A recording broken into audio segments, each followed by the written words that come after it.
Hello everyone, आज हम आपके लिए इतिहास के बहुत ही महत्वपूर्ण प्रश्न लेकर आए हैं। ये जो प्रश्न है ऑलरेडी काफी परीक्षाओं में पूछे गए हैं। हम आपको हर क्वेश्चन के साथ में यहाँ पर मेंशन भी करेंगे कि कौन से एग्जाम में ये ऑलरेडी आ चुके हैं। अगर आप लोग किसी भी कंपटीशन एग्जाम की तैयारी कर रहे हैं तो ये एमसीक्यूज आपके लिए बहुत ही इंपॉर्टेंट होने वाले हैं और लास्ट के 5 क्वेश्चन आपके लिए बहुत इंपॉर्टेंट होने वाले हैं। तो लेक्चर को तो लास्ट तक देखना ही है।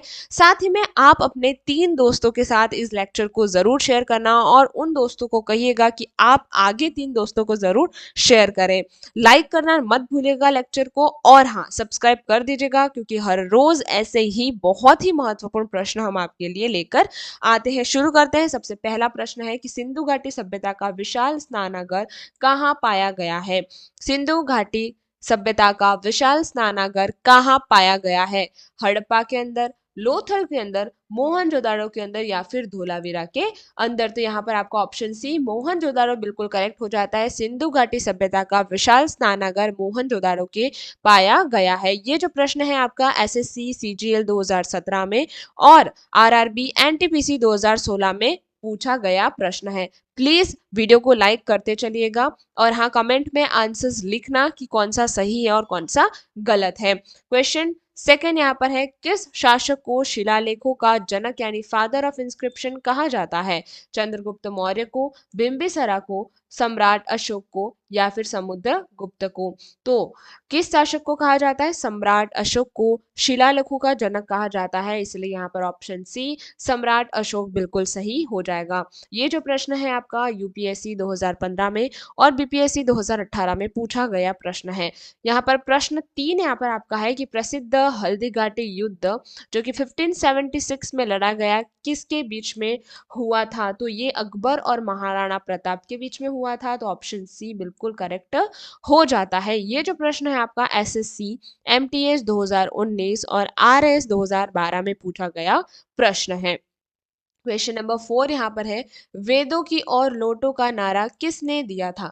वेदों की ओर लौटो का नारा किसने दिया था? तो ये जो नारा है वो दयानंद सरस्वती जी ने दिया था, तो यहाँ पर आपका ऑप्शन सी दयानंद सरस्वती बिल्कुल करेक्ट हो जाता है। ये जो प्रश्न है आपका यूपीपीएससी 2013 में और आरआरबी 2018 में पूछा गया प्रश्न है। क्वेश्चन नंबर 5 यहाँ पर है कि भारत में स्थानीय स्वशासन यानी लोकल सेल्फ गवर्नमेंट का जनक किसे माना जाता है? भारत में स्थानीय स्वशासन का जनक किसे कहा जाता है? लॉर्ड डलहौजी को, लॉर्ड रिपन को, लॉर्ड कर्जन को या फिर लॉर्ड मेयो को? तो यहाँ पर आपका ऑप्शन बी लॉर्ड रिपन बिल्कुल करेक्ट हो जाता है।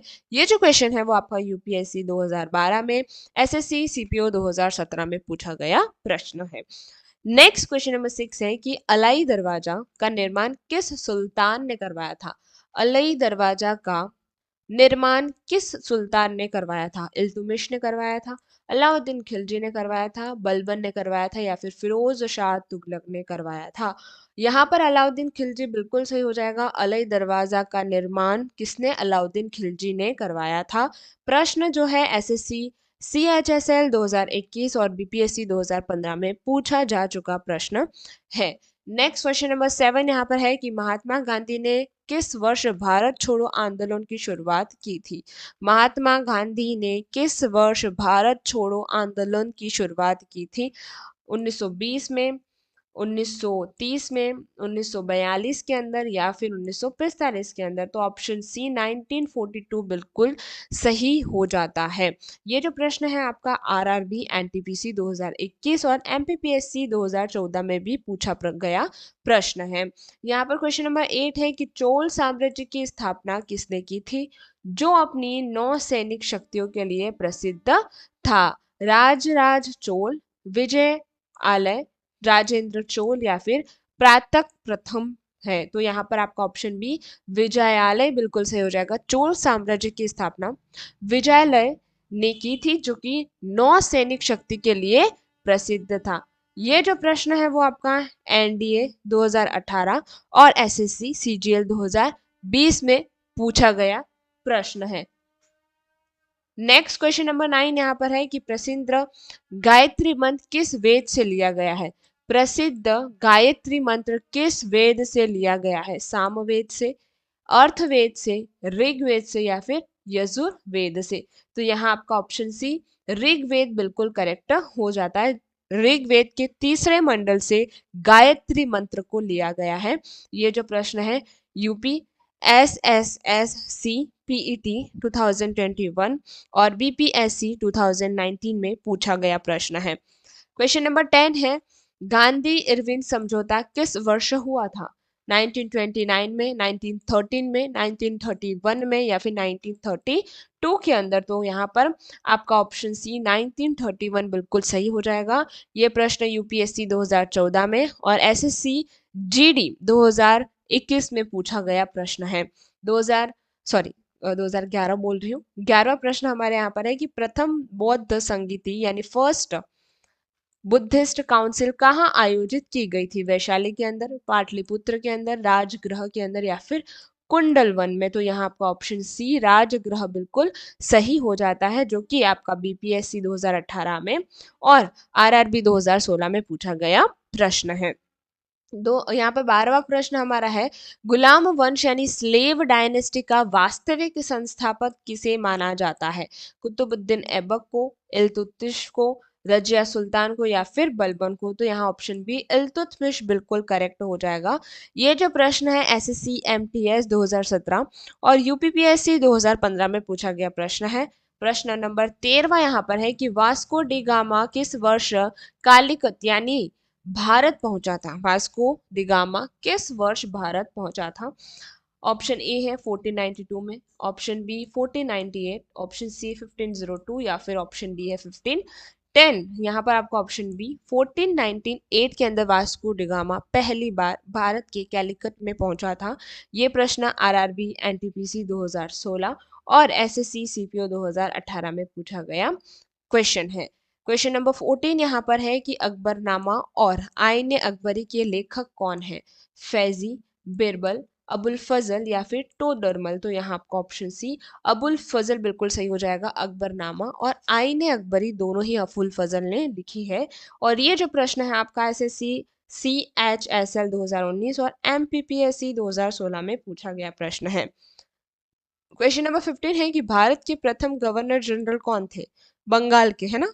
प्रथम गवर्नर जनरल बंगाल में थे, तो यहाँ पर बंगाल इसलिए लिखा गया है। Lord Clive, Warren Hasting, Lord William Bentinck या फिर लॉर्ड कैनिंग? तो यहाँ आपका ऑप्शन बी वैरन हेस्टिंग बिल्कुल सही हो जाएगा। वैरन हेस्टिंग जो है वो बंगाल के और भारत के प्रथम गवर्नर जनरल बने थे। ये जो प्रश्न है यूपीएससी 2011 में और बीपीएससी 2017 में पूछा गया प्रश्न है। क्वेश्चन नंबर 16 यहाँ पर है सत्यार्थ प्रकाश नामक प्रसिद्ध पुस्तक की रचना किसने की है? स्वामी विवेकानंद ने, केशव चंद्र सेन ने, स्वामी दयानंद सरस्वती या फिर देवेंद्रनाथ टैगोर ने?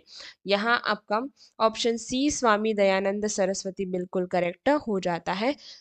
सत्यार्थ प्रकाश नामक प्रसिद्ध पुस्तक की रचना स्वामी दयानंद सरस्वती जी ने की थी।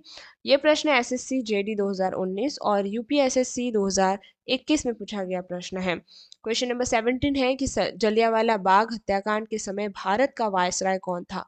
Lord Curzon, Lord Irwin, Lord Chelmsford या फिर लॉर्ड हार्डिंग? तो यहाँ आपका ऑप्शन सी लॉर्ड चैम्सफोर्ड बिल्कुल सही हो जाएगा। जो हमारा जलियांवाला बाग हत्याकांड है वो 1919 में हुआ था, 13 अप्रैल 1919 के अंदर, और उस समय भारत के वायसराय लॉर्ड चैम्सफोर्ड थे। ये प्रश्न सीडीएस 2017 और आरआरबी 2018 में भी पूछा गया है।